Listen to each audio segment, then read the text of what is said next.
જય Shri Krishna. Welcome to mother and daughter kitchen. આજે આપણે બનાવીશું પાલક પનીરનું શાક જે બધાને ભાવે છે. એના માટે આપણને શું સામગ્રી જોઈશે તે હું તમને જણાવી દઉં છું.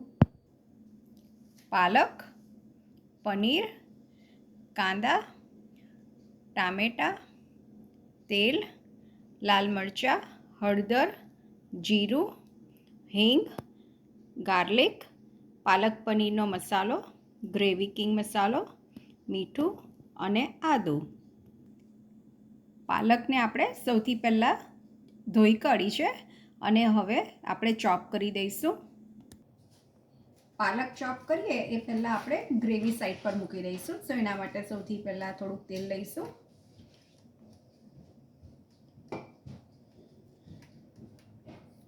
તેલની અંદર આપણે જીરું નાખીશું. જીરું થોડુંક લાલ થાય એટલે અંદર હિંગ નાખીને આપણે કાંદા નાખીશું અને લસણ નાખીશું. જીરું લાલ થઈ ગયું છે એની અંદર આપણે હિંગ નાખીશું, લસણ,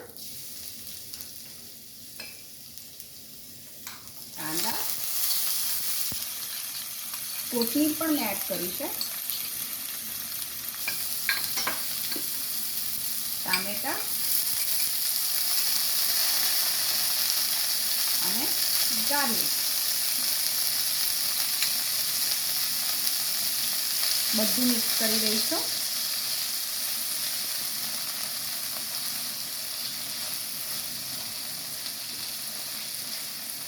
અને સોટે થવા દઈશું. અને હવે આપણે આપણી પાલકને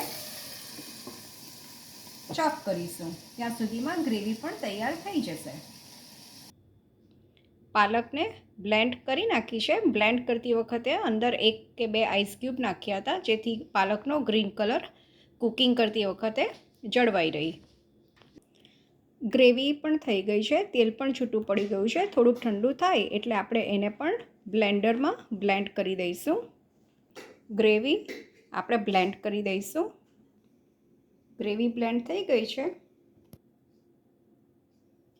હવે પેનમાં મેં થોડું પાછું તેલ લીધું છે, એની અંદર ગ્રેવી જે આપણે બ્લેન્ડ કરી હતી એડ કરીશું.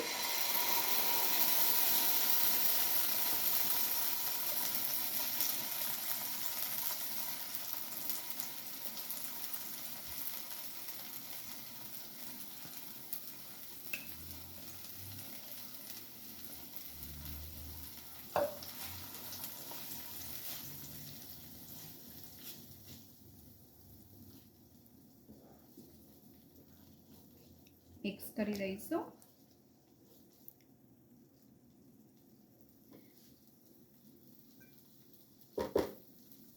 એકથી 2 મિનિટના માટે આપણે એને ચડવા દઈશું ઢાંકીને.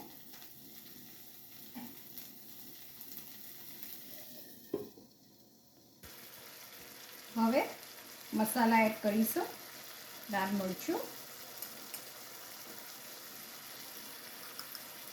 હળદર, પાલક પનીરનો મસાલો, ગ્રેવી કિંગ મસાલો, મીઠું. બધું મિક્સ કરીને આપણે મસાલાને થોડા ચડવા દઈશું.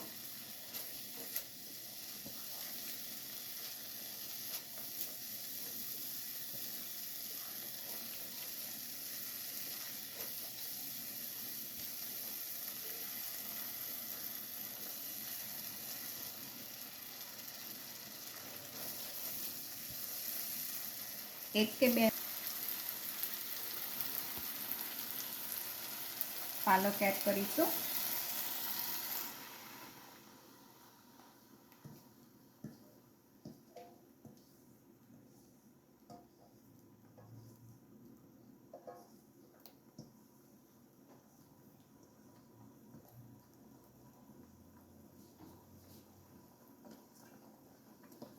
બધું મિક્સ કરી દઈશું.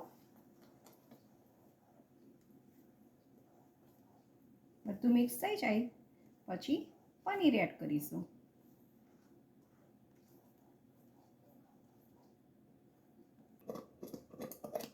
પાલક પનીર હવે આપણે એડ કરીશું પનીર, કારણ કે તમે જોઈ શકો છો કે ઓલરેડી પાલક અંદર તબળતી હતી.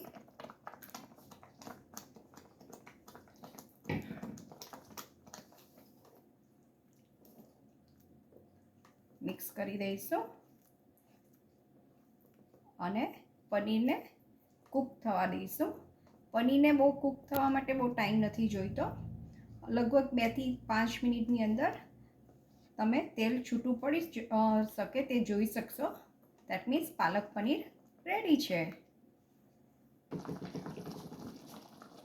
પાલક પનીર રેડી છે. આપણે હવે પ્લેટિંગ કરીશું. કલર પણ એકદમ ગ્રીન છે.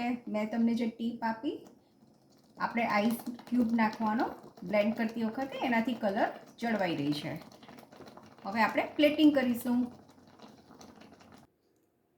પાલક પનીર રેડી છે, જે આજે આપણે શ્રીખંડ જોડે, પાપડ, પાપડી અને કાંદા અને આ પ્લેન પરાઠા બનાવ્યા છે. તેની અંદર થોડો અજમો નાખ્યો છે. તમે સાદી ભાખરી જોડે પણ તમે એન્જોય કરી શકો છો. રોટલી જોડે ખાઈ શકાય છે, નાન જોડે ખાઈ શકાય છે, રૂમાલી રોટી જોડે ખાઈ શકાય છે.